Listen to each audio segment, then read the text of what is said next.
bad trip doon sa inanunsyo nitong si Boying Remulla kahapon. Kahit anong pagkukumbinsi niya na talagang merong linabag si Loren Legarda, plunder, di ba? Kahit anong yung tipong facial expression niya, yung delivery niya, talagang kinukumbinsi niya ang ating mga kababayan eh. Kasi hindi lang hindi lang mga pribado ang sektor ang naapektuhan dito. Buong Pilipinas, di ba? Ang ating bansa ang talagang naapektuhan sa ginawa ng mag-ina. Ganun yung delivery niya, ganun yung packaging niya. Gusto niyang pag-alabin yung galit na sambayan ng Pilipino. Pero imbis na mag-alab, lalo kong nabad trip ang ating mga kababayan sa ombudsman. Mantakin niyong baka mauna pang makulong itong si Loren Legarda kaysa dito kay Martin Romualdez. Saan ba naman ho kayo nakakita ng ganyan, di ba? Pero bago ho tayo magtungo sa pagsalansan itong si Atty. Trixie Crusangeles yan sa issue na yan at itong si Sir Eddie Siludar. Kung bago lang ho kayo sa page, click sang like at sang subscribe. Masaya na ho tayo dyan at sa mga gusto sumali sa ating community yung join button nandiyan lang ho sa baba. Ayun na nga, maliban sa pagbagsak nitong si Marcos Jr., pati pagbagsak ng mga Remulla ho ngayon, hinihintay na ng ating mga kababayan. At kung sakaling sabay bumagsak yung mga Remulla, ang daming kalaban ng mga Remulla. Revilla, Marcoleta, Defensor, Cayetano, Legarda, Duterte, ang dami yung pamilyang kalaban ng mamanen yung mga panahon na to. Iba pa, yung mga tahimik na lang kalaban dyan sa Cavite, yung mga pamilyang galit sa mga Remulla na yan sa Cavite na hindi nagsasalita ngayong mga panahon na to, kasi nga, gigipitin sila. Pero pagka bumaksak na ho yung mga Remulla na yan, sira yung political career, pati kaapu-apuhan nitong si Boying Remulla, sigurado, wala nang balik sa politika. Dito ho tayo kay Sir Eddie Siludar. Alam nyo, talagang nakakagulat ho ngayon yung mga nangyari dito po sa ating bansa.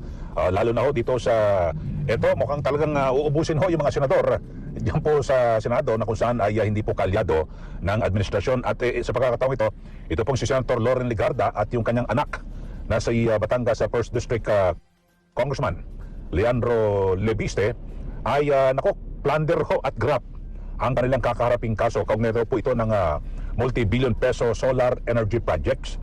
Yan po inanunsyo ni Ombudsman Boying Remulla.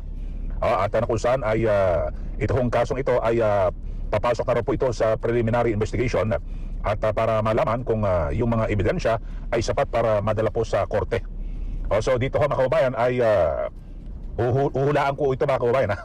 Baka maunahan pa ito yung kaso laban po kay dating Speaker Martin Romualdez na inanunsyo ni Pangulong Marcos Jr. Abangan natin kung maunahan pa ito mga kababayan. Pero dito ho ay ghost electricity daw.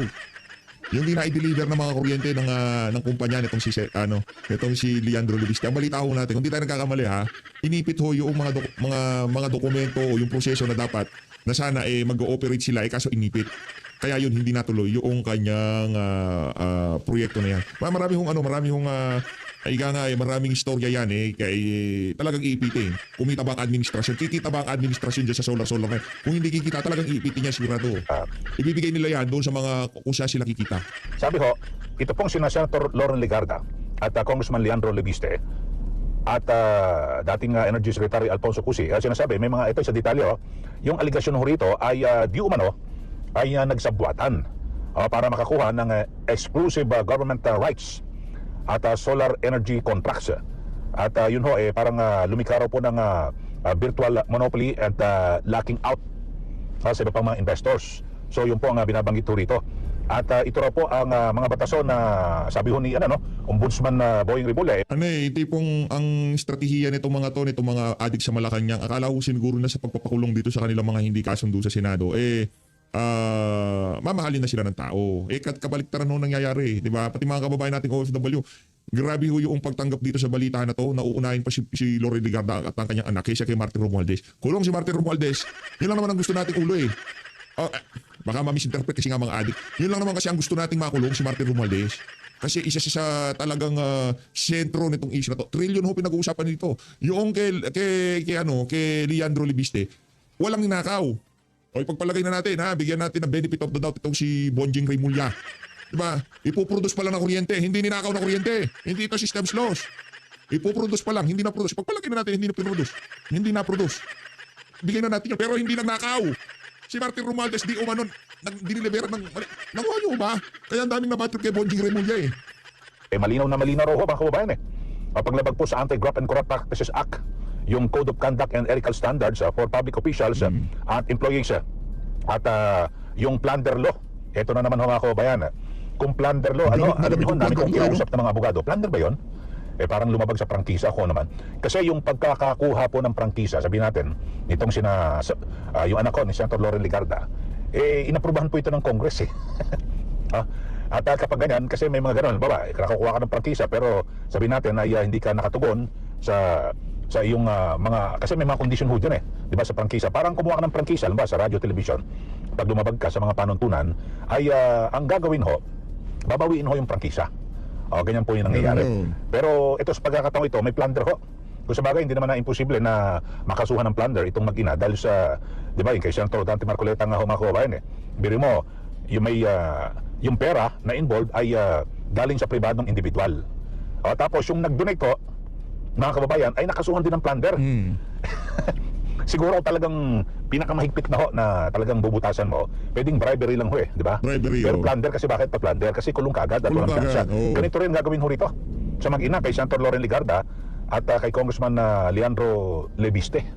So mga kababayan, ito pakinggan nyo ho, ito hong pahayag ni Ombudsman Boying Rimulya at sinasabi niya ipapasok na raw po ito sa yung susunod na hakbang ay para po sa preliminary investigation. Ito, panoorin nyo ho mga kababayan, itong paliwanag ni Ombudsman Boying Rimulya. Ito po, panoorin nyo ho. At Nakikita ko lang si Bonjing, nababatrip ako, tanggalin ko na dyan. Kung maririnig nyo siya, baka kumakain kayo, nanonood kayo ng kung ano, may ginagawa kayo, mabatrip kayo. Makurot nyo yung katabi nyo, mabatukan yung katabi nyo dahil sa mga sinasabi nitong Bonjing Rimulya na to, tinanggal ko na ho. Ayan po ang pahayag ni Ombudsman Boying Rimulya at na kung saan Bonjing Rimulya. ay ang sinasabi, di ba, mayroong din na naging depensa ho dyan, di ba, si Congressman Leon Lebiste, na nauna dyan, ikanilang invoke yung good faith. At ito nga, syempre, alam niyo naman ho mga kababayan, ay yung mga ganito, alam mo, binigyan ng prangkisa. Kung lumabag, bawi ng prangkisa. Bawi ng prangkisa. Di po. Parang ABS-CBN, di ba? Ay, hindi pala binawi. Hindi na binigyan ng panibagong hindi na hinayaang mag-renew, di ba? Hindi kinuha. Pwede rin, suspended indefinitely, kagaya kay indefinite suspension, kagaya sa SMNI, pwede gawin yun. Di ba? Pero para kasuha mo ng plunder dahil sa prangkisa, para ka nang siraulo dun. Po ba? Pero, ewan ko lang ho mga kababayan, talagang wala ko tayong magagawa dahil sila po ang sabi nga, nasa may kapangyarihan. At ako may mga napagtanungan lang ako ng mga abogado, sabi, paano naging plunder yun? Bagay, talagang ganyan ho mga kababayan Ika nga weather lang ho yan di ba? At talagang... Pero sira, grabe no, grabe. Kita Tatay Digong hindi ko ginawa ni dating Pangulong Rodrigo Duterte yan. Si Dilima, may din talaga problema. Hindi kinasangkapan yung ombudsman na gawing plunder, gawing ganito, gawing... Hindi, walang pinakulong na ganyan si Tatay Digong. Sila ho talaga gamit na gamit yung salitang plunder sa kanila. Di ba? Gamit na gamit sa mga kalaban nila sa politika. Pero dito kay Boying Rimulya, ay kay... Ulaan ko. Next administration makukulong si Boying Rimulya. Kaso plunder. Hula lang naman. Hindi ko sinasabing nagdambong siya, nagnakaw siya ng kung ano pa man. Kasi kung ano ang itinanim, yon ang iyong aninihin. Nagtanim ka na sa damukal na plunder, anong tutubo dyan? Natural plunder. Yung tipong, Brad, para sa mga Rimulya, ang dami niyong kalaban sa politika, sinasabi ko sa inyo. Sobrang dami. At ang politika sa Pilipinas, ano yan, umiikot yan. Hindi habang buhay nasa taas kayo. Alam ng mga, at pagka umikot na ang gulong ng tadhana, anak ng tokwa, ang susunod na administrasyon, alam na niya na iikot yan. Let's go. Good luck sa inyo. Nagtanim ka ng plunder, ano yung plunder? Gumawa ka ng gawagawang plunder, anong tatanim mo? Gawagawang plunder. Kung ano ang iyong itinanim, yun ang iyong aanihin. Kasi Senator Dante Marcoleta, graft nga graft na lang. Ba't mo pinlander? Para hindi lang makadalo sa impeachment trial ni Sara Duterte. Yun. Talagang pilit na pilit yung plunder kasi di naman galing sa kaban ng sambayan ng Pilipino yung galing privado, galing business. Di ba? Graft ka dyan. Pero pinilit yung plunder. Bakit? Next administration, ulaan natin. Fearless forecast ko, may plunder si Boying. Yun, abangan natin kung ang tanong ko nga ho rito ay baka maunahan pa ho ito na mag-ina na makulong, no? Talaga kasi ito pong si dating Speaker Romualdez, mga kababayan. So dito ho, titingnan ho natin kasi alam niyo ho, kaya pag plunder ka agad, kasong plunder, saka ka naman paliwanag sa korte pero nakakulong ka na. Di po ba? Katulad yung nangyari, di ba, kay Senator Marcoleta. Yung issue po rito, yung contribution ho, yung donasyon sa kampanya, sa eleksyon. Tapos yung negosyante yung tatlong negosyante, nadamay din o plunder. Andun sila nakakulong. So dito ako hindi na magtataka, talagang pwedeng maipuso nila, maipusigin na talagang kasong plunder, mga kababayan. At syempre kapag nakulong din, ito po si Senator Loren Legarda, ay mababawasan na naman, papaunti. Tapos isa rin po sa mga sinasabing di umano'y target. Sige nga, sa gagawin na yan kay Loren Legarda, sa tingin niyo ho ba, nanaisin niya na hindi maging presidente si VP Sara? Sige nga, tanongin ko kayo mga kababayan. Lahat ng kalaban ng administrasyon dito, lahat ng kalaban ng administrasyon na to, ang nakikita ho nila na pinakamalaking pananakit na ginawa ang administrasyon kay Vice President Sara Duterte. So lahat yan magko-consolidate yan. Sino ang magiging leader natin? Di ba? Hindi para gumante. Ito ay para mabigyan ng hustisya yung mga kalokohan ginawa ng administrasyon na to. Hindi para gantihan. Anak ng toka. Hindi para sa ganun. Marami ho silang kabalbalang ginawa. Kaya ang dito, ang issue dito, kailangan nilang panagutin yung mga kalokohan na yun.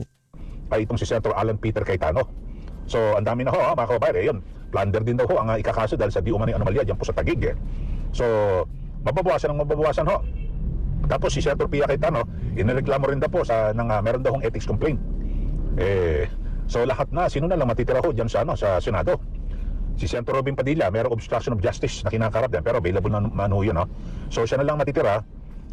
Tapos si Senator Amy, baka lalabas din baka hindi ako magtataka, lalabas din yung kaso sa mga bilyar. So uubusin na ho mga kababayan. Kaya lang, dito kahit na ipakulong ho nila lahat nitong yung mga senador, nasabihin natin. Basta ako, kahit ano pang tax record na ilabas kay VP Sara, tapos na ang desisyon ko. Kahit na ano pang kababuyan ang ilabas kay VP Sara sa impeachment, tayo ho dito. Kahit ano pa sabihin nila, ano pang lumabas, wala akong pakialam. Basta ako, Sara Duterte, ako sa 2020. Ngayon, kung meron dito sa PH update na magpapabola sa mga kabalbalan nitong mga tao natin, nasa sa inyo ho yan. Pero ako, kahit ano pa lumabas yan, final na. Hindi na mababago yun. Alam nyo naman ho tayo dito sa PH Update, pagka sumuporta tayo, susuporta talaga. Pagka sinabi kong hindi ko nasusuportahan, kagaya nitong si Mangga, hindi ko nasusuportahan kahit na anong mangyari. Ganun lang naman ho kasimple yan. Pero dito kay VP Sara, ngayon pa lang ho, sinasabi ko na ho sa inyo, kahit ano pang ilatang nila dyan sa impeachment na yan, finish na ho ako. Sara Duterte ho ang aking iboboto sa 2020. Ngayon pa lang, nagdideklara na ho ako ng pagsuporta, unwavering support, nga, kay VP Sara. Kahit anong labas nila dyan, wala akong pakialam. Diba? I don't care. Basta ako, buboto ko si Sara Duterte. Kahit hindi na siya tumakbo, wala siya sa balota. Ilalagay ko doon sa ilalim, Sara Duterte. Loko ka, wala si Sara. Yan ang aming protesta. Baka walang niya kayo, inimpeach yung presidente namin. Hindi, kahit anong gawin nila, umiikot ang mundo. Ako, sinabi ni VP Sara, ikaw ang aking gagawing presidente, PH Update. Bong, VP, hindi ako karapat dapat dyan. Ikaw yan ikaw ang kandidato dyan Ikaw ang uupo. Ako ang magiging utak. Tapos na usapan. Okay, VP, no problem. Ipronta mo lang ako pero ako magiging utak niyan. Ikaw magiging utak niyan. Ano nangyayari? Paninira niyo kay VP Sara, ganun din naman na suma. Mapaparusahan din naman kayo. Masira ulo. Yan ay hindi po hindi ko alam paano mag-isip aliado ng administrasyon. Hindi kailangan maging presidente Sara Duterte para balikan lahat ng mga siraulo na to. Matik ho yan kapag hindi ho sila nakaboto. Matik ho yan ay mabibilang ho yun sa impeachment. Di po ba mga kababayan? So dito ho kayo, ano masabi ko rito mga kababayan? Kasi ako ito temporary lang naman itong ginagawa nila na to sa mga kay VP Sara sa mga kay Senator Loren Legarda, kay Senator Dante Marcoleta. Pero yung balik, ako ninanais ko na yung balik nitong ating mga pinahirapan, pinakulong ng basurang kadahilanan. Gusto ko yung mga nagpakulong sa kanila talagang sila ang gulong. Pagpasok pa lang ng administrasyon yung buong 6 na taon, ikulong yung mga walang yan. Patahimikin. Lahat sila ikulong. Walang detractors. Yung ginagawa nyo, okay lang. Nung ginagawa nyo, okay lang. Pero nung sa inyo na ginawa, political persecution, ganon. Pero dito, justice, accountability, mga sinto-sinto. Gulat na gulat ako sa mga nangyari dito po sa ating pamahalaan, sa ating gobyerno, sa ating justice system. Ako, hindi ako abogado, kaya nagkonsulta kaagad ako Napapailing ko at natatawa ko yung mga kilalang abogado, hindi ko na babanggitin ang mga pangalan. Pero ito talagang mga matatalino at hindi matatawaran yung husay sa batas. Ang sabi nila wala talagang ganyan, wala tayong magagawa. Silang nasa may kapangyarihan, may mga ganun na magsasalita. Sila nakapwesto pwedeng baluktutin yung batas at ang masaklap niyan siyempre, magpapaliwanag ka lang nasa husgado, sa korte. Tapos ay yung tipong next election ang maririnig natin sa kalsada, pagka dinaya nyo to magkakagulo ang Pilipinas. Yung tipong kagaya kay Tatay Digong noon. Hindi mo ganun. Sige, subukan yung dayain ng kandidato ni Sara Duterte. Anak ng tawa, sige, dayain nyo, mawalang niya. Hindi kasi kay Tatay Digong ganun Diba? Kaya hindi nila nadaya. Natakot sila dahil yung overwhelming yung mga traditional na survey firm, mahirapan sila. Di ba, bayaran ng Publicus, bayaran ng public, hindi mababayaran ng Publicus Asia. Kaya Prof. Malo yun. Shout out Publicus, Prof. Malo. Bayaran ng PALS, bayaran ng SWS, bayaran lahat ng pero kung iba yung kwento sa social media, sasabihin ng mga survey firm, magmumukha kaming siraulo niyan. Ito, tingnan yung social media, yan yung pinakamalupit na barometer pagka panahon ng eleksyon. Anong gagawin natin? Mawawalan sila ng credibility. Wala na nga, mawawalan pa. Kaya hindi mo nila gugustuhin na mangyari yan. Sa dakong huli, kung talagang yung ipinilit lang yung kaso, mga kababayan, ay madidismiss ka, nakulong ka na. Halimbawa, senador ka, merong importanteng aktibidad pinag-uusapan doon, katulad itong sa impeachment trial, na bagamat kahit na hindi ka makaboto, wala ka doon, may bibilang yun sa hindi ka bumoto, no? O bumoto ka ng laban sa impeachment trial, di po ba? Kaya lang, wala kang partisipasyon, di ba? Hindi ka nakapagtatanong.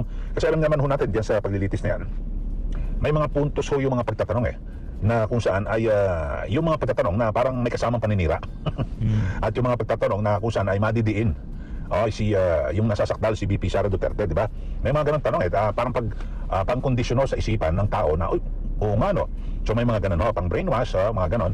Bagamat sa dakong huli talagang ang paghusga po dyan ay yung bilang po ng boto ng mga senator judges. So yun lang po ang ating issue ho rito, mga kababayan. Kaya talagang nakapagtataka. Tapos ito, banggitin ko rin ho, at kasi medyo mahaba na yung video. Nauna ho yan, kasi dalawang set daw ito na idadaan po sa preliminary investigation. May dalawang kongresista po, no, na kakasuhan. At yung isa, yung kilala ko, na contractor ho ito, mga kababayan, si Congressman Edwin Garjola. Pero ang sabi ho ni Ombudsman Boyeng Rimulya, ang ikakaso ho ito, 20 counts daw, napakarami ho, dahil sa sinasabing di umano ipagkakasangkot sa mga kontrata sa gobyerno. Pero kasong drop ho, mga kababayan, ano na natin, bailable ho ito. So, talagang simpleng-simple ho, mga kababayan, para lang masabi na kinasuhan na kontraktor. Pero bakit hindi plunder? Dahil sa baka okay na, nagkausap na ba o paano? Kasi yung po magiging perception ho rito ng ating mga kababayan, bakit hindi plunder? Tapos yung mga, sino pa ba yung congressman na, yung magkapatid na Yap, wala rin ho, di ba? Yung mga naunang mga binabanggit ho ni Ombudsman Boyeng Rimulya. Yung kay Senator Joel Villanueva at Jesus Escudero, wala na rin ho. Nagkalimutan na. Mga kababayan. Kaya may sinasabi nga ho itong si Congressman Egay Rize na sa kanyang paniniwala, ito pong si Ombudsman na Boyeng Rimulya ay ini-appoint para magprotekta di umano kay Pangulong Marcos Jr. So yun pong sinasabi niya. At kaya naman yung ating mga kababayan na nagmamasid ho, talagang ganun na rin po ang nagiging perception. Di po ba? Kasi pag titimbangin mo, mas marami ngayon yung mga nasa hindi kaalyado ng administrasyon, yung nakakasuhan ng mga mabibigat po na kaso, di ba? At ang pinakamatindi dyan yung plunder. So dito ho, mga kababayan, para talagang ang paniniwala ng lahat para talagang naaubuso ho, di po ba? Ito ang kasong plunder, basta kakasuhan ka kasi wala kang kawala, kulong ka, so nagdudusa ka na. At kung ano man yung mga ginagawa mo, hindi mo na muna magagawa dahil ikaw ay nasa loob ng bilangguan. So yun po masaklap po, mga kababayan. Kaya alam mo, sa mga pangyayaring ho ito, talagang ewan ko lang ho, lalo ho nagkakawatak-watak ho ang mga Pilipino. At ito sa gitna ho ng patuloy na kahirapan na dinadanas po nating lahat, di po ba? At di ba, para ewan ko kung matatabunan ba rito yung kahirapan nating lahat, yung kagutuman. At higit po sa lahat, yung matindi ho na, di ba, na paulat na grabe ho yung pangungutang ho ng ating gobyerno, nasa 19.07 trillion pesos na po ang utang.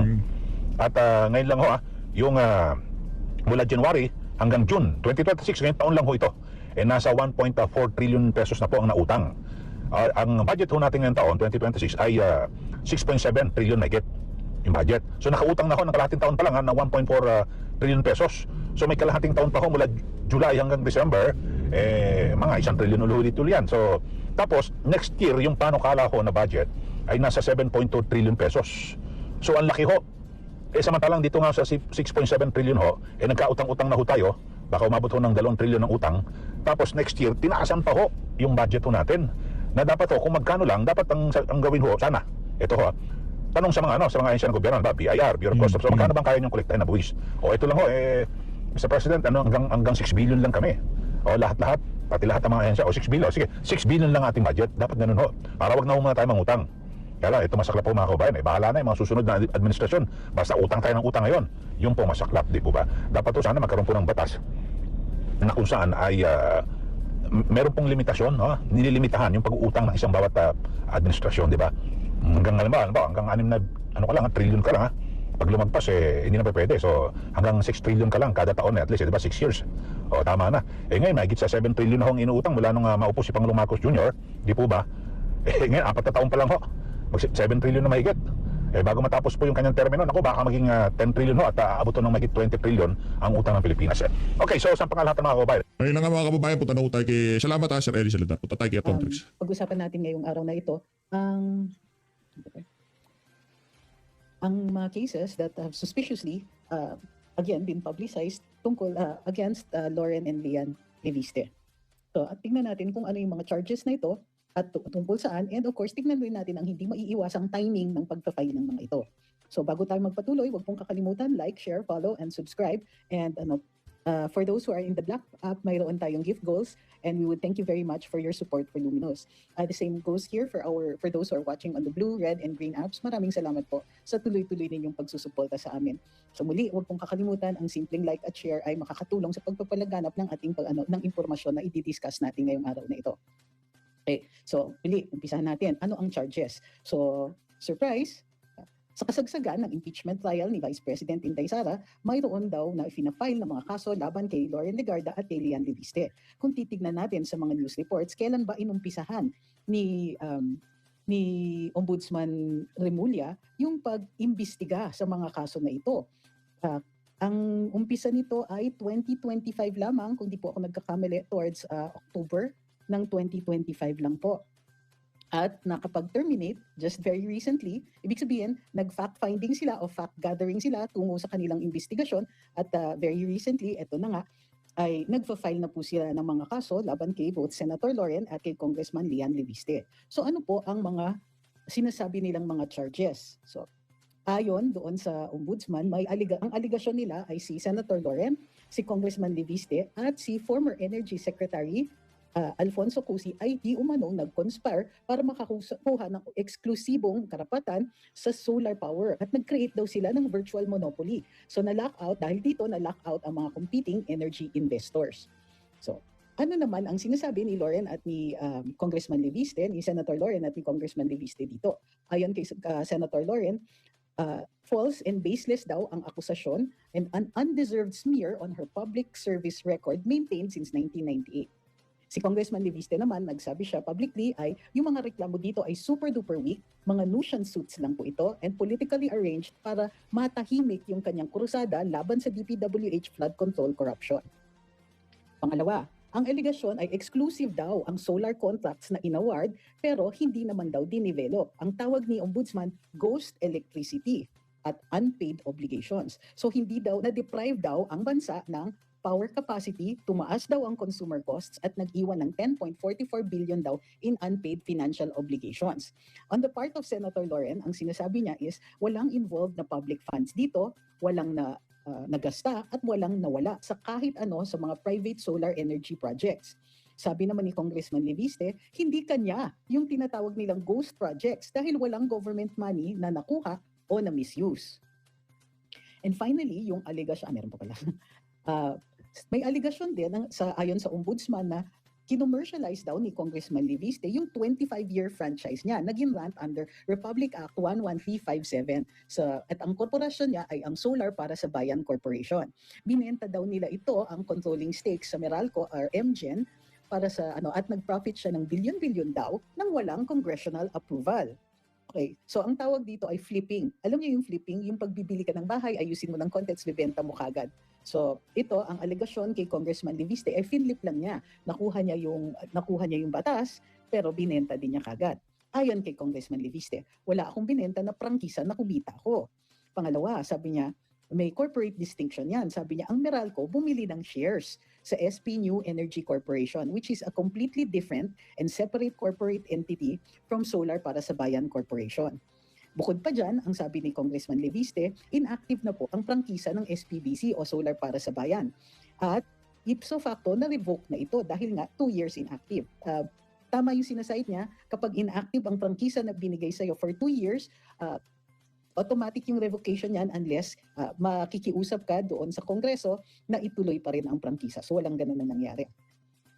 So yan ay Section 11 ng RA 11357. And finally, sabi ng ombudsman na si Leviste, 21 years old, nung nakakuha niya yung prangkisa at hindi daw niya ito makukuha kung wala daw intervention ng kanyang ina na then chairman ng Senate Finance Committee. Sabi ni Senator Loren, hindi niya na-receive yung official notice ng ombudsman tungkol dito sa kaso na to and then suddenly, ito na nga, nagpa-file na ba? At sabi ni Senator Loren, tingnan ninyo yung timing at yung nature ng mga aligasyon. Sabi naman ni Congressman Leviste, engaged in selling and divesting ng kanyang business shareholdings. Siya po ay divest siya bago siya naging congressman to avoid conflicts of interest on taking public office. So yan po yung short version ng ng specifics niyan ito sa defenses. Sabi ni lalong-lalo na kay Congressman Leviste, Ay, hindi, tama na pala yun. So, maliwanag kung titignan nyo din dun sa batas, may, kumbaga, may depensa naman. Now, tignan po natin ang timing nito. Anong nangyayari? Number one, tumaas ang trust and performance rating ni VP Inday at hindi pa rin umaangat sufficiently, nasa negative pa rin, si Pangulong Bongbong Marcos. Bukod pa dyan, at the opening of the impeachment proceedings, ni-reiterate ni Senator Cheese that the Constitution requires a 2/3 vote of all members and therefore a vote of 16 is necessary.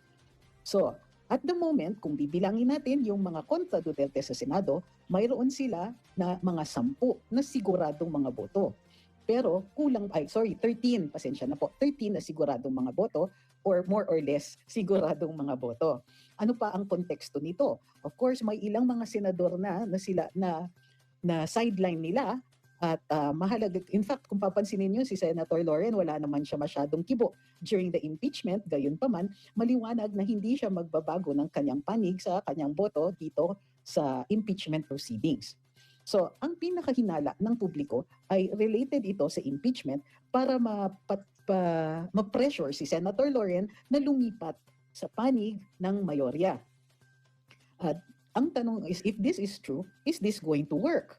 Unang-una, kung ma-sideline, at plunder po ang kinakaso dito, kung ma-sideline si Senator Lauren or ma-pressure siya, ma-sideline si Senator Lauren, in other words, makulong din siya ng walang bail, anong maitutulong nito sa panig ng administrasyon? Sa totoo lang, wala. Wala. Because it does not change the voting.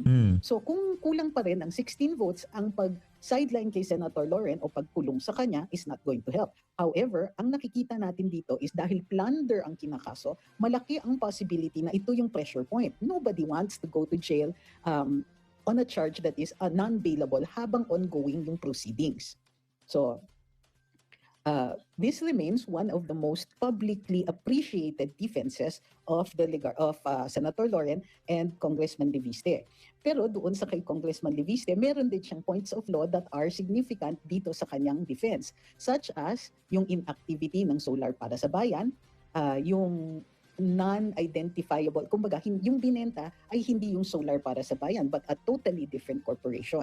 Yung iba naman, halimbawa, yung charge is na-deprive yung bayan, etc. Dito ay under the Anti-Graft and Corrupt Practices Act where a contract is grossly disadvantageous to the government. So, grossly disadvantageous ba ito? Kailangan patunayan yan, kumbaga mabigat ang evidentiary requirement ng ombudsman para patunayan yan sa hukuman. Pero dahil ang ombudsman ang nagde-determine kung ano ang level ng evidence na required para sa probable cause, malaki ang chance na maikakaso ito talaga kay Senator Lauren and possibly, although medyo mahina, kay Congressman Leviste bilang beneficiary.